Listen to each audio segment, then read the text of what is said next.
Hey guys, thanks for going on this nerd journey with me. If you want your episodes ad-free, go to makemeanerd.com/join and hit that button. Hooked on you, baby, you're golden. Time moves, I never noticed. Just can't get enough. Got me wonderstruck. Hello everybody and welcome to Make Me a Nerd. I'm Mandy Kaplan, a mainstream mom whose mission it is to explore the world of nerd culture one sci-fi adventure or romantasy at a time. This is a world, all of that genre stuff is stuff I have avoided and been afraid of. And right now I'm reading a lot of manga.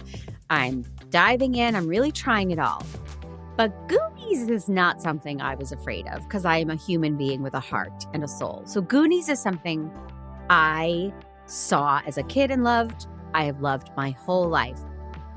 But I called upon one of my favorite people in the world and everybody's favorite guest, Krissy Lenz, to come join me and talk Goonies because my heart needed it this week. Krissy, how are you? I'm so good. I'm so happy to be here, and I'm so excited to talk about Goonies. It is one of my favorite movies of all time. My kids love it. It really truly holds up Beautifully. Your kids are better than mine because I think Casey now has seen it and he's like, yeah, it's cute.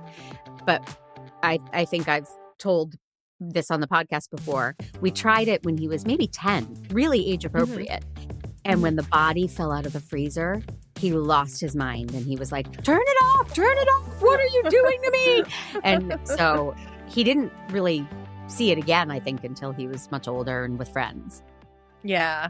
Well, it is, the charming children's adventure story that starts with a suicide. So, Right. Well, not a real one.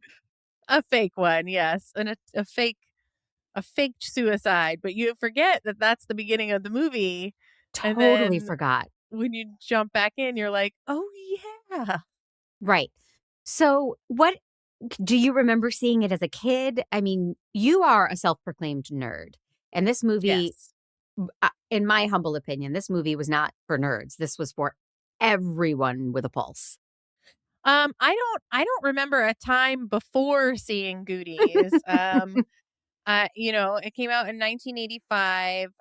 So I would have been 5. I hate you. And my grandma used to always take us to the Dollar Theater to see whatever was playing. So I'm pretty sure I saw it at the Dollar Theater. Go, Grandma.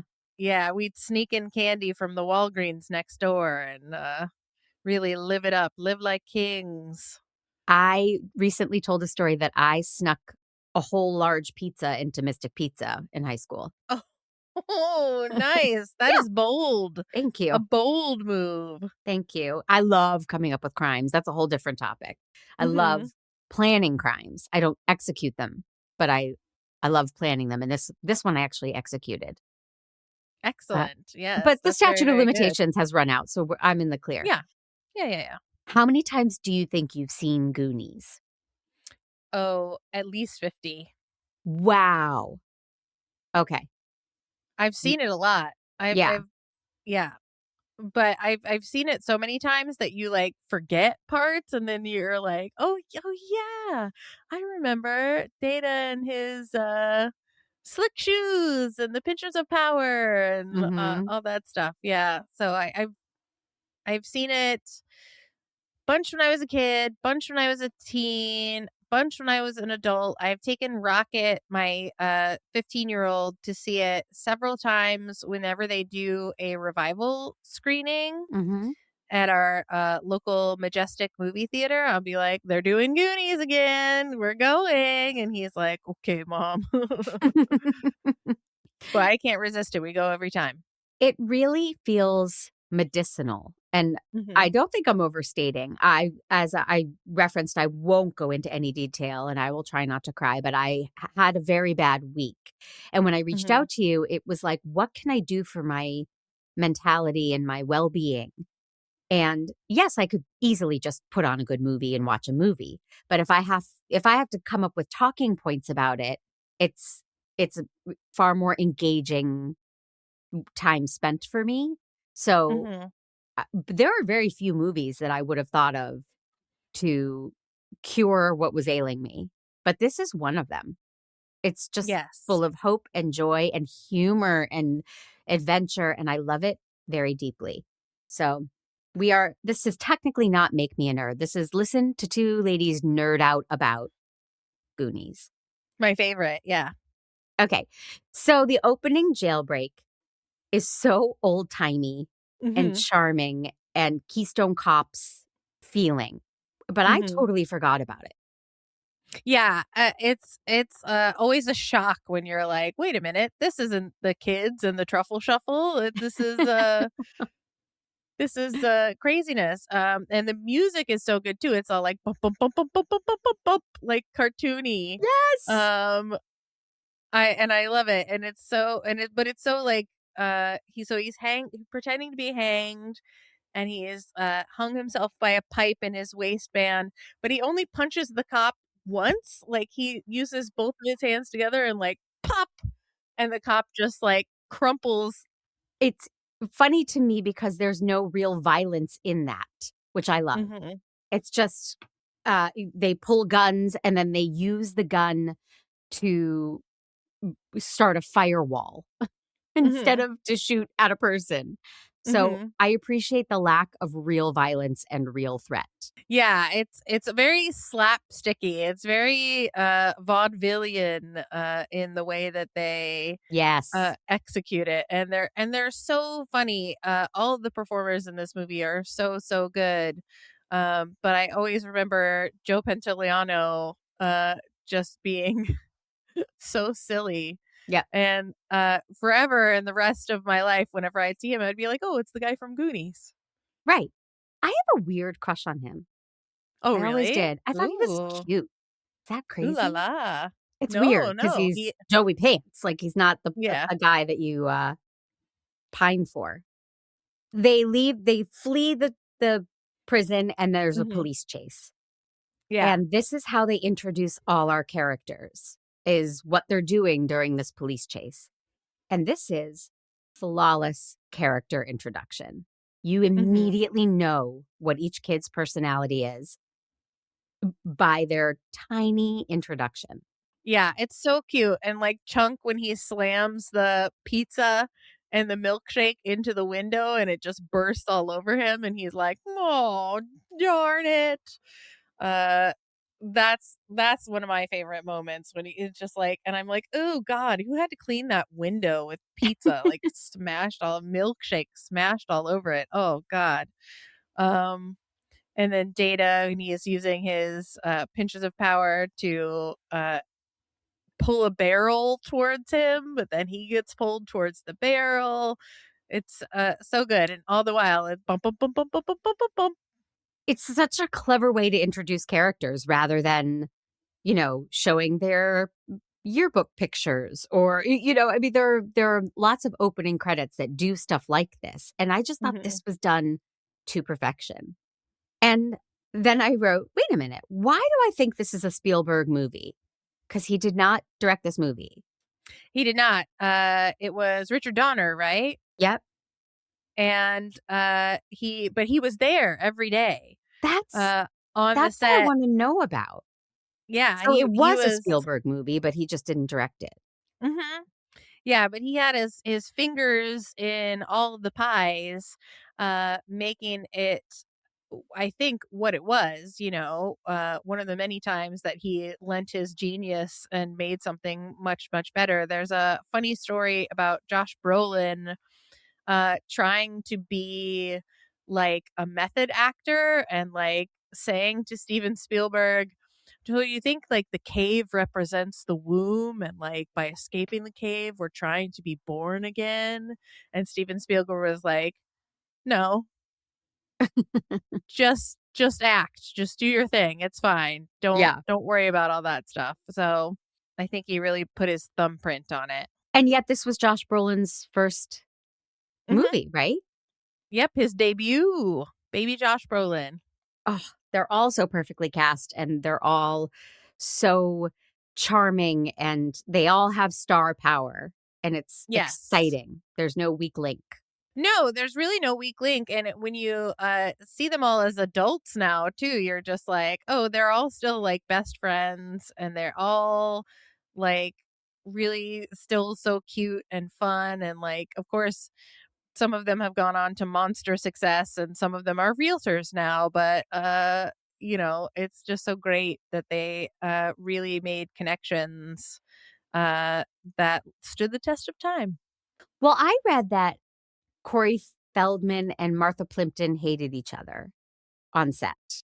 And then I watched a little reunion at a con, and sure enough, Corey Feldman was here, and then, string of people, and Martha Plimpton was at the other end. And I thought, I wonder if they really don't like each other. I think Corey Feldman is an interesting fella. Oh, wait, didn't you have him on your podcast? We did, yes, and, Let's sidebar about that. Tell okay. everybody the name of your podcast and how this happened, if that's okay. It's the Most Excellent 80s Movies, podcast, and Corey Feldman's, publicist reached out to us because he had a new movie that came out, called Going Viral, and they wanted us to do a little interview with him about going viral, but then also tie it into all the 80s movies that we love. So we got to spend about it was short. It was only about 20 minutes chatting with him about and I was of course like, what was your favorite one? What do you think holds up? What other 80s movies do you love? And a bunch of dorky stuff like that, and he was just like, so dynamic and strange, and it's a funny story, but when we first were supposed to have him on, we were using a, podcast platform called Zencaster, Yep. and he couldn't make it work, so he Mhm. called me on the phone and he was like, "Hi, this is Corey Feldman. I can't get into your podcasting app." And I was like, "Okay, how about Zoom?" So we did it over Zoom instead. And I was just like, "Corey Feldman called me. That was cool." Yes. That it's incredible. And did you talk Goonies at all? He mentioned Goonies as being one of his favorites, and that he thinks still holds up. And I was like, absolutely, Goonies totally holds up. And he said that his most underrated favorite movie that he's done was Dream a Little Dream. Have you seen Dream a Little Dream? I think so.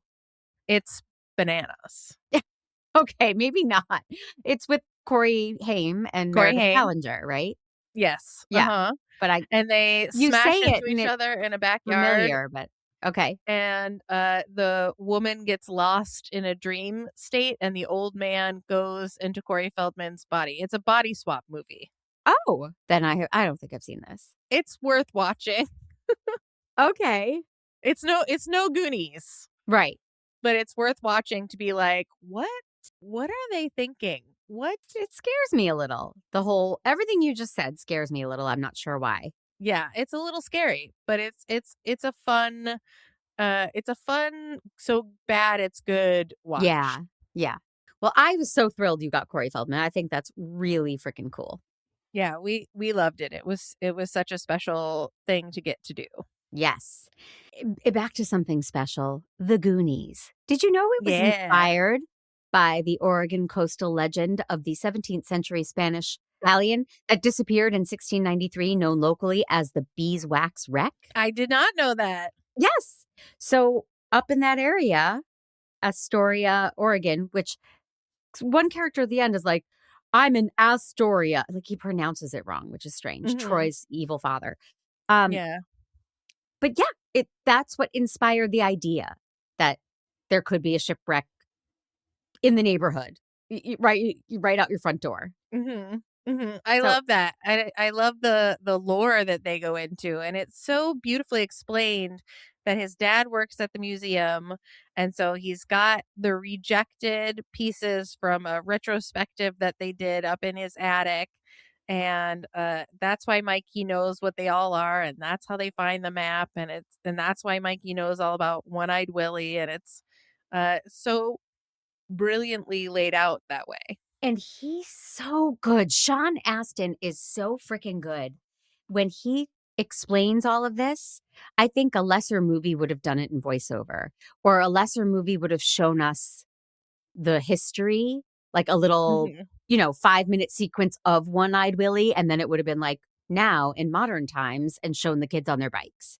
Mhm. And but to put it on the shoulders of this 11-year-old actor or 12 or maybe 14, but it was he was so good at telling that story. He was so good in this movie, and I love the little recurring bit they have of him saying the words wrong. Mhm. He'll say the words wrong, and then someone will correct him and be like, "That's what I said." Mhm. It's such a good recurring bit that even Data gets to get in on. Booty traps. No, I said booby traps. I Mhm. think you mean booby traps. Yeah, booty traps. It's funny. Them up in the attic. Pete, if you could put the picture up, this shot of the 4 of them with their eyes behind the map as they're reading it and realizing they're gonna go on this adventure. Do you know the image I'm talking about? Yeah, absolutely. They just don't make movies like this anymore. This this image says so much. It captures everything, Hmm. and they linger on this shot for a long time, letting us get into the story with them. There's another shot that I love at the very end where they pour the jewels out into the mom's hand, and then Mhm. they all go and lean over, and it's a shot from the bottom up at like every single one of their Oh, faces reacting to the jewels. It's so yeah. good, and it makes me think of like what it must have been like on set when he's like, "Okay, ready, 1, 2, 3, everybody, Yeah. jewels." Yeah. I don't know why I feel like it's a lost art. Maybe I'm just not watching these movies anymore. Casey's beyond the age of watching a teen adventure or a tween adventure. But this one set the bar so high. And I love a lot of them. I was a big Spy Kids fan and Oh, I love Spy Descendants and all Kids. those. But they don't make them like this anymore.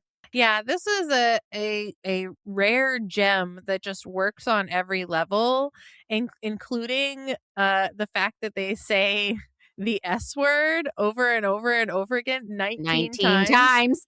Yep. Were you drinking every time too? Just me? Cool. Oh, every time, yeah. It's a great movie for a drinking game to drink along with. Every time they say "One-Eyed Willie, take a drink," Oh boy. you'd Well, be toasty. yes. I love the pace of this movie. 25 minutes in, they are still nowhere near the adventure. They are Mhm. still, that's when they take off on their bikes and um mouth. They say pops the tires. All he does is twist off the little caps. Yeah. Brand, get over it. He Yeah. just deflates your tires. He didn't pop your tires. Liar. 25 minutes in. And it's just kids talking. Yeah, they're really not in the cave for very long. No. And they're taking their time and they're setting up the stakes. They've already established the characters. We already care deeply about all of these characters. Mouth, Corey Feldman is that's Mouth, right? That's Mouth. He is a Yeah. little chaos agent. He's so good at it. And Mhm. you know, I think he became such a polarizing person.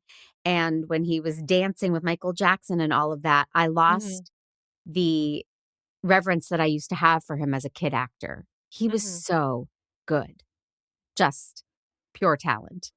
And when he's translating for Yes. Rosalita and Uh-huh. explaining all the different drugs and where they keep them, um, apparently Rosalita did all that translating for them, the actress. Mhm. She speaks English, and then when they when they do it in Spanish language, when the film is in Spanish, Rosalita becomes Italian, and they translate Oh, and so she only speaks Italian, and they change it for her. that's Little fun hilarious. I fact. love that. Lots of little That fun is facts. a super fun fact. My favorite line of the whole movie is Corey Feldman as Mouth when they're down in the wishing well. Mhm. And he's like, well, this was my dream, my wish, and it didn't come true. So I'm taking it back. taking them all back. Like, that's the line that I'm Right. like, that's the Goonies line for me. Yep. Yep. And of course, hey, you guys. I gotta go with it's our time down here. Down Oh, here, yeah. it's our time. Oh, well, I have a quote here, and it's not one of these classics, but I couldn't stop laughing. One of the idiots says, "Then you got to make it with her and her mom." Right? About Andy not Yeah. being able to drive and the mom had to drive her. Well, then you got to Mhm. make it with her and her mom. Very They're so 80s dumb. Yeah. ruffian dialogue. Yep. I have a question for you. What kind of kid were you? Because I was not a Goonie. When I was young, I would have been an Andy, and I would have felt Mm. out of place with the Goonies or judged by them. Never, I wouldn't have judged them. I wasn't that kind of person, but I would have thought, oh, they think I'm just vapid and all I care about is singing and dancing. And, you know, I imagine you were a Goonie at heart. I definitely would love to be a Goonie. I was definitely always a nerd, but I was also a theater kid. Hmm. So I, would have been, I think, a Mikey who's just like, guys, put that down. Stop messing Hmm. with the stuff. We got to go on this adventure. Hmm. I think I was definitely a Mikey with a little bit of a mouth streak because I was a sassy young lady. Oh. So But Mike I wish I Mike with dressed mouth like a up, chunk. what does you call rising? Yeah. Mikey with mouth rising. Yes, yes. Sounds Those are gross. my star signs, but I wish I had the style of chunk. To mix a plaid with a Hawaiian print is just next level thinking. Well, while we're talking chunk, actor Jeff Cohen, it's upsetting how much fat humor there is and It fat is. shaming, and his character is pretty much solely defined by his constant hunger and obsession with junk food and wanting to eat. And it's upsetting because it really does a disservice to this really talented young actor. Do you think that could fly today in a movie? Oh, no, no, no. I think we're so done with fat shaming as a pop culture staple, but it really truly is and was a staple of 80s movies. Like, I can't tell you how often we come across in the movie Wolfman's Got Nards. What's that movie called? Monster Squad. They have Mm, there's a character that they just call Fat Kid. mm, And so it's the same trope. You just see it over and over and over again. yeah, And yeah, no, I think we're done with that collectively as I a think so. And I think it was one of the last things that was allowed. Mhm. You couldn't you couldn't make racist jokes, you couldn't make misogynistic jokes, and it just felt like that was the last thing to go, and I'm glad it's gone Yeah, because me too.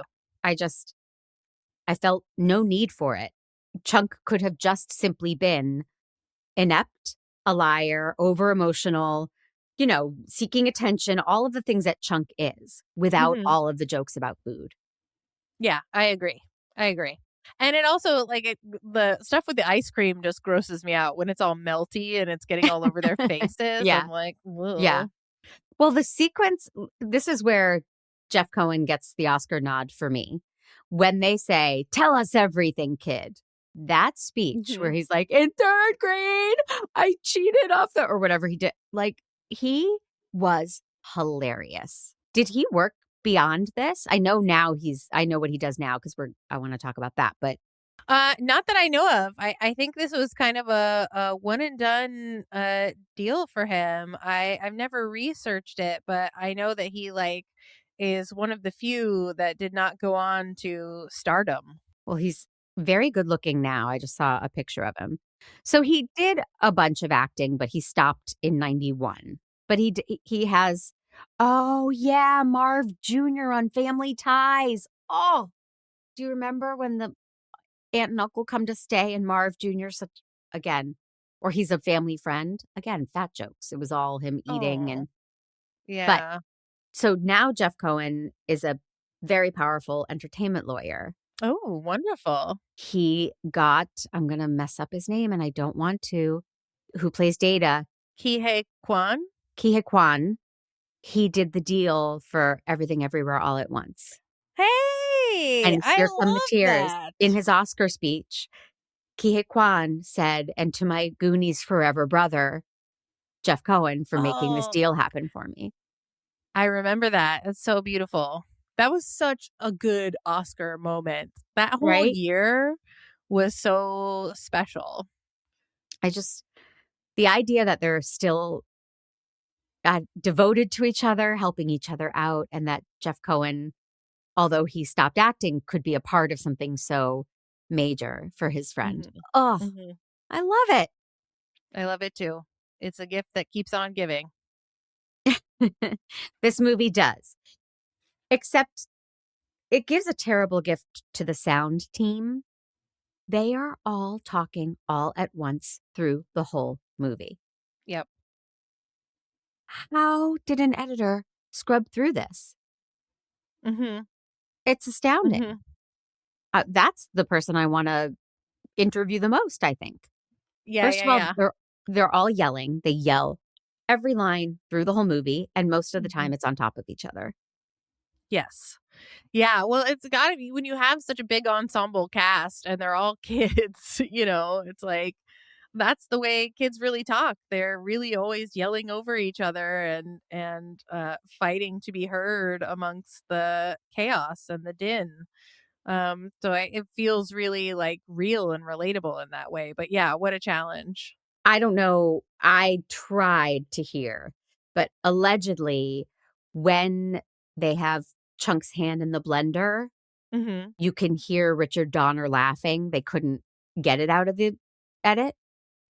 So he's Oh. laughing at that moment. I I tried to hear that. And then I also tried to hear Sean Astin said that there's a moment where yells, "Come on, Josh," and that Oh, they left it yes. in. I Where have is heard that? about that. I I haven't. I I can't remember, but I've heard the legend of that. Yeah. Yeah. But that had to be because it's like, well, we recorded them all at once and they can't all be on separate tracks and you can't pull it out. Mhm. Crazy. Ugh, I'm such a sound nerd. My daughter is in film school and she is going to specialize in sound. Fantastic. Yeah, so she's going to be a sound nerd too. Oh, okay. She'll get those answers for me eventually Yeah, yeah, yeah. about how We'll they did the edit on this. we'll put her on the case. So now they're in the cave or they're down below where I am in the story. But if I'm skipping over anything that you're like, we have to talk about the Fratelli brothers, I'm down for any and all of it. Okay. But when they see the first skeleton that is decomposed Mhm. so badly, and Data says, he's dead for sure. Yeah. Uh-huh. And it's just like, yeah, his head just snapped off Yeah, like you think? It's so funny. he's 100% a skeleton. Data. Good eyes. And this is the point at which I thought, I wonder what Rotten Tomatoes said about this movie. Any Mm. guesses, Krissy? My guess would be that it's certified fresh, that there's a lot of love for it. You're incorrect. Oh The no. critics were only 77%, Mm. and I want their names and addresses, Mhm. 'cause what the fuck? Cuz they're wrong. And the audience was only 90%, which is good. But I thought this was like a 100 beloved. How could you say a negative thing about it? Yeah, that would be my assumption too. I'm surprised it's only a 90. Well, now I need the names and addresses of all those people. Didn't give it 100. Get him on the horn. Didn't you see the part where they're playing the bones and she's doing her best? And then at the end, she comes out and says, "Can I take piano lessons?" And it's like, well, you've been missing for a day and a half. Sure, you can take That's her piano mom. lessons. That's Yeah. Carrie Green's mom, Oh, her great. real mom, who said yes. And then bragged to all her friends that she improvised that line. I improvised it. She said something to me and I said yes. Yes. So cute. And when she's playing the keyboard and Hmm. she doesn't know if it's an A flat or or a B flat or an A sharp. But Aren't that's the those same the note. same note? Yeah. Uh-huh. There's my nerdery coming out. Yay! I love the idea. I love the idea of pirates and pirate treasure as a whole. Like I love Pirates of the Caribbean and Disneyland and stuff, and the idea that pirates are really committed to their own aesthetic, and they're like, "Okay, we're trapped in this cave. We're going to build all these tunnels and we're going to set it full of booby traps, but like I really want it to be like beautiful and authentic to who we are. So like anytime we can work a skull into the foundation of the things that we're building, let's do it. You know, if we're going to build a piano, let's really build it out of bones and make it something really special and lovely." So how many pirates had to die before they could make the organ, and who was still left to make it? I know there's like 3 guys being like, "I'm sorry, we need more bones, Jeff." So, yee. Yeah, exactly. Yeah, I wanted to have more than 3 octaves. So can we take out the first mate and just use his bones? It's Is he crazy. really doing anything for us right now? We've moved past the first mate stage of our journey. We really just need the construction guys. Yeah. I never thought about it, but you're right. They are thorough interior designers. Hmm. Yes, they've got their vibe and they're sticking with it. God love them. And God love Brand. He is Mhm. so protective and heroic towards Mhm. all these kids. And I think in the 80s, I would have expected a douchier direction for that character. Yeah, I always when I was a kid like thought of him as sort of being a bummer, but now that I watch it as an adult, I'm like, "Oh, thank God for Bran." There are so many times he's like, quick, we need to escape. And he ushers each kid before himself, or he Mhm. reaches back to help the little ones. He's a mensch. He is. He's the original, the proto Steve Harrington. Oh, yeah. Oh, Adoy. How did I not make that connection? Casey and I were just talking about Joe Keery and that Oh, he's great. I didn't, I was not a Joe Keery. I wasn't attracted to him at all, ever. I thought he was a Mhm. really funny looking guy on Stranger Things. And then I Mhm. heard him play his music, and Oh, now yeah. I'm hot for Joe with a D. Yeah. He's Uh-huh. good. He's very good. I Yeah. it's my daughter keeps claiming that she introduced me to his music and I'm like, "No, it came up in my mix. I can listen to new music without you having to turn me on to it." So we have a big fight about that. But yeah, his music is really, really great. Gremlins reference. I was so Mhm. thrown when they made a Gremlins reference. I had to look it up, but Gremlins had come out just the year prior. Mhm. To me, I would conflate the two and think they must have come out exactly at the same time. But Yeah, Gremlins seems like a much later 80s movie than it is because it's so dark. like Labyrinth Dark. Darker. Yeah, but I love Gremlins and I couldn't get into Labyrinth. I love Gremlins too, but have you seen it in a while? Like, have you Not watched in it 30 with your years. grown-up eyes? No. Yeah, it's there's a lot in it that you skate over as a kid Sure. that when you watch it as a grown-up, you're like, "Wow, that's really messed up." Oh. Now I know what's next. Yeah, put that on your list. It's a Christmas movie. Was Kihikwan Short Round first and then this, or was this before Short Round? Oh, that's a great question. I remember him in Indiana Jones, and I did not think he was very good. So that came first. Oh, really? You didn't love him? I mean, he was cute as Short Round. In this, he had real depth. It was a fine performance. 1984, Right. so, it was before.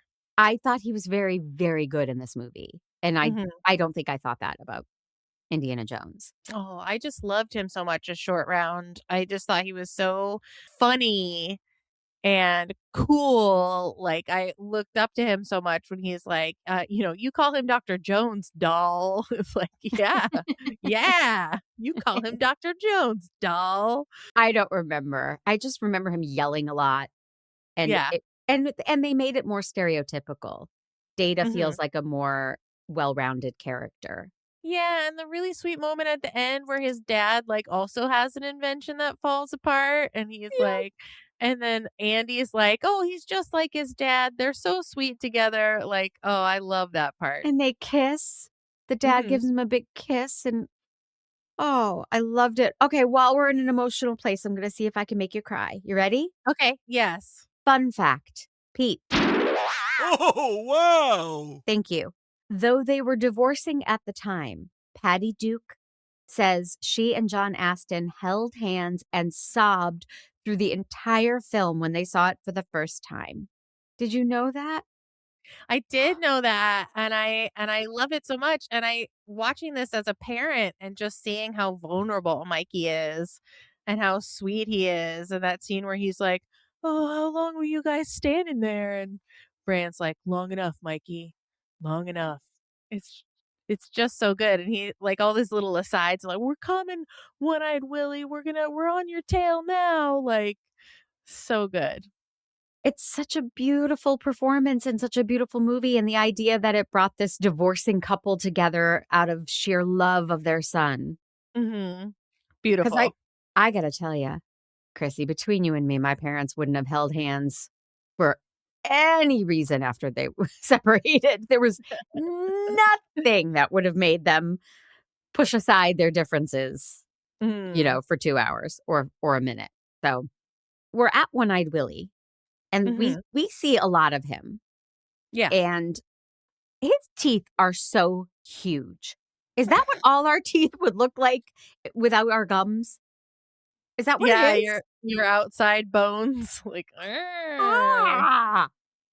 Those teeth are terrifying, Well, and for a pirate, he sure had a lot of them.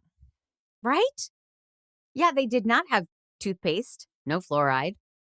Nope, and, famously, scurvy makes your teeth fall out, so Did he have scurvy? well, I figure all pirates have scurvy at one point or another. I don't know what scurvy is. Scurvy is like, a disease that's associated with pirates, and you get it if you spend too much time in the dark without sunlight and you don't get enough vitamin C. Oh, okay. Make me a nerd about scurvy. Yeah, scurvy. I always worry that I'm gonna get scurvy because I don't eat fruits or vegetables, and so What? I have, like, a phobia. I wanna get hypnotized one day so that I can start eating fruits and vegetables, but I'm always Oh, just like, "Scurvy is around the corner for me." yes. But do it. Get hypnotized. I want to, I don't know what the first step is. Do I just Google Like hypnotherapists. hypnotist? Yeah. Yeah. Well, you want like a hypnotherapist. It's a Mhm. specific kind of, right? Yeah, I don't want, like, a carnival guy who's gonna make me cluck like a Like chicken and again. yeah. I mean, I want both for you. If I can get both, Yeah. I'll get both. If it can be funny as well as useful, then that's my, vibe. Yeah. I want updates. I didn't know that about you. Yeah, it's a terrible thing. No fruits and vegetables. This is what people want to grill you about this, right? All the time. Yeah, it's Mm. just it's a phobia from when I was a kid and my mom tried to force me to eat fruits and vegetables, and I just, like, slammed down in my brain and was like, "Oh, you want me to eat this? Well, I'm never going to eat it in my entire life. How do you like them apples? Because 'Cause I'm not gonna eat apples." And Wow. I don't. Yeah. Wow. Now it's my Okay. therapy session. Yes. Oh, this is so exciting. Reverse therapy. Well, let's talk about sloth because we haven't yet. Oh, And who doesn't sloth. love sloth? Sloth loves Chunk. Sloth is so good. He's so funny and so sweet. And the part at the end where he holds up the boulder so they can all crawl between his legs, and then Chunk comes out and is like, You'll be crushed. He's like, Sloth loves Chunk. I love you too, buddy. It's so, Mom. What does he say? Ma, you've been bad. Wait, When she, Sloth said that? Oh, yeah. hmm To Anne Ramsey, hmm which is also the name of the woman who plays Lisa on Mad About You, I believe. Oh, So really? I'm always confused because I think they're both named Anne Ramsey and it's spelled the same way. How did the union let them do that? I know. I thought you weren't allowed.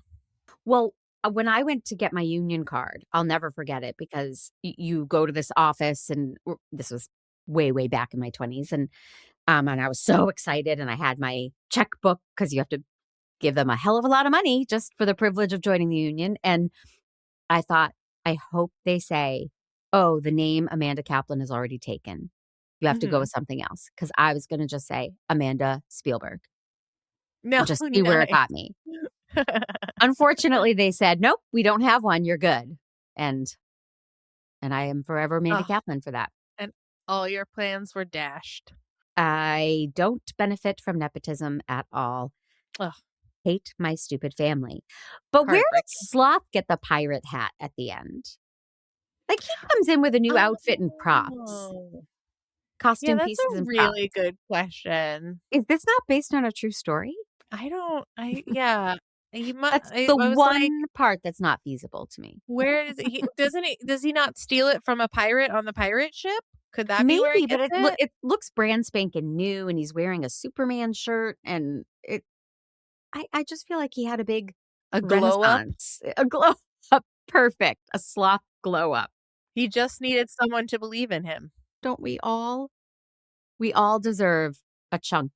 And then at the end, Chunk's like, "You're gonna come live with us." Yeah, Does not feel so reasonable. I know. I just imagine his mom being like, "Wait, what? You Yeah, want a this strange adult man man, to come live right? with us?" And whilst we're talking about parenting of the time, when Andy and Brand are kissing, and Brand's mom says, "Oh, let her mother worry about it." Yeah, That's not okay. that's not okay. We should not be saying things like that. That's No. terrible. Yeah. They're out. Everybody's happy. How long does it take to sign your name, Irving? So long. It's like So he's like, long. and no pen, no paper, no sign, no sign, and they But just grab it. it's even before then. He's like, all right, I'll sign your darn paper. And he takes it and he puts the pen down. And then it's, I would say, a solid 75, 80 seconds Mhm. before he tears up the paper. He's got a really elaborate signature. It's he's got to be really beautiful about it, and it's hard because he's signing on someone's back. But you gotta love the nerve of Troy's father to just be like, "Okay, you found your missing children. Now sign this piece of paper." I Right? was like, Right? Oh, Troy. Isn't Troy one of the rapists from The Accused? That actor? "Oh no, is he? I believe so. I know Oh, that face. boo." He's got a very punchable face. Doesn't he? Yeah, I can't imagine he ever played a really nice guy. Just like a Mhm. loving father. I can't imagine. I love the part where they're banging on the pipes. There's two really, really fun moments when they're banging on the pipes. The first is, of course, when Troy gets slammed up into the ceiling and then falls down on the ground and goes, "Daddy!" How embarrassing for you, Troy. But there's also like when they're showing the showers at the country club and there's a guy in there with an eye patch and I was just like, "You shower with your eye patch on? Is that?" That's weird. I've never noticed it before and I noticed it this time and I was like, "Oh, I got to point that out. There's a guy in the shower with an eye patch on. I didn't even clock that. He's there. Blink and you miss it." It's a nod to One-Eyed Willie. And then we're at the very, very end and they say, "So kids, what happened?" And Data says, do you remember? About the octopus? About the octopus. Yeah. Why the hell did they leave that in when they cut the scene with the octopus? I truly don't know, but they when they showed it on TV, Mhm. the octopus scene would be there. Weird. Yeah. And what is the octopus scene? I just read that It's there just was one. a fight with an octopus. You say that like it's normal. Yeah. It's just an Fight with an octopus. octopus. An octopus pops out and they have a little fight with it. You can, I think, pretty sure you can still see it on YouTube. Because when they put it on TV, the octopus fight would be in there. So maybe that's why they left it in. Or maybe, like we were saying before, the sound guy was just like, well, this octopus line is staying in because everyone's talking at the same time. I was looking out for it because I had read about it. And Mm-hmm. I think maybe there was also the idea that, well, these kids everything they're saying sounds completely unbelievable. Mm-hmm. So why not just leave in the octopus line? But it's just strange. Chunk might say it because he's a liar, but Yeah. Data says it and he's not a liar. I don't know. But then the sailboat comes out and it's like, oh, it's all true. Well, the jewels are an indicator that perhaps It's this is true. true. What if they just like cut to closer on the ship and the octopus is like driving the That would be fantastic. yeah. Oh, I love it. Did we get to all your favorite parts? Are there moments I missed? I mean, we were very quick. I get that. We could talk about I Goonies for hours. absolutely. It always struck me as so weird when a couple of things. One, when she kisses Mikey and Martha Plimpton is like, so tell me all about it. It's like, what? You guys are being weird. I think Brand was standing in a hole. Did he always have braces? It's like, oh my gosh, I get so much secondhand embarrassment from that part. Oh, it makes me cringe. Yes. And then the part at the very end where Mikey's like shaking his inhaler and he's gonna take a puff on his inhaler and he goes, who needs it? And it's like, you do. You You did do. not cure your asthma. Right. Oh, and it just implies that like asthma is only a weakness that, nervous kids have rather than an actual medical condition. Right, exactly. And that like, oh, I found treasure. I no longer have bronchial issues. It's like, no, you still need your inhaler, bud. Don't throw that away, please. Yeah, that I never thought about that. That is a strange point to make. When Martha Plimpton still needs her glasses because she makes a point of saying, "I lost my glasses." Mm-hmm. Yeah. Yeah, she's not like somehow changed. I'm not weak anymore. I don't need glasses. Yeah. Oh, the Goonies. They're good enough. For you. I knew I could get you to Good sing. enough. For me, it's good enough. I love Cyndi Lauper and I love that song much. so much. Yes. I remember it. I didn't remember that it was in the movie and that I guess they made a 12-minute video for it. Mm-hmm. That was Yep. the story of the Goonies video style. Yep. She can do no wrong. I love Cyndi Lauper.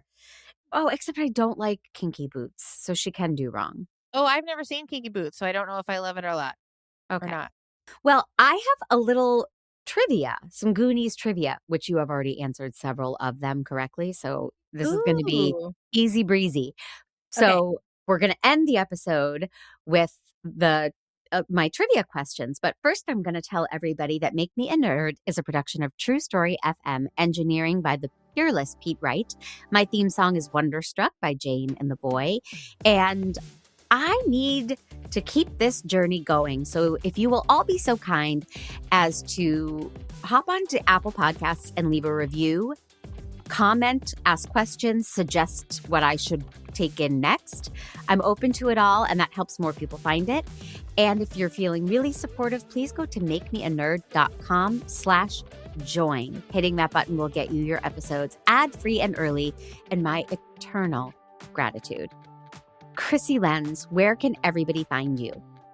Oh, also on True Story FM. What? Yes. Please look for the most excellent 80s movies podcast, as well as Gank That Drank, a supernatural drinking game, Live Free or Twy Hard, features the amazing Mandy Kaplan. So What? hop on that episode right now and drink along with us. So much fun.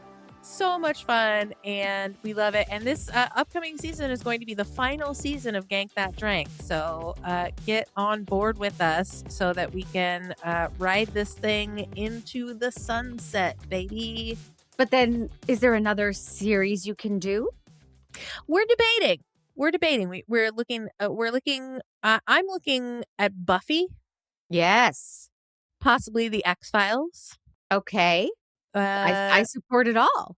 Yeah, we haven't decided yet, but there will definitely be a follow-up to Gank That Drink. Good. There's got to be Good. more drinking game podcasts in the world. Yes, it's just so much fun. And you get to rehash great TV Mhm. whilst also getting tipsy and having fun. I had a Yep. blast doing it. So thank you for Yay! letting me do that, letting me force my way on there.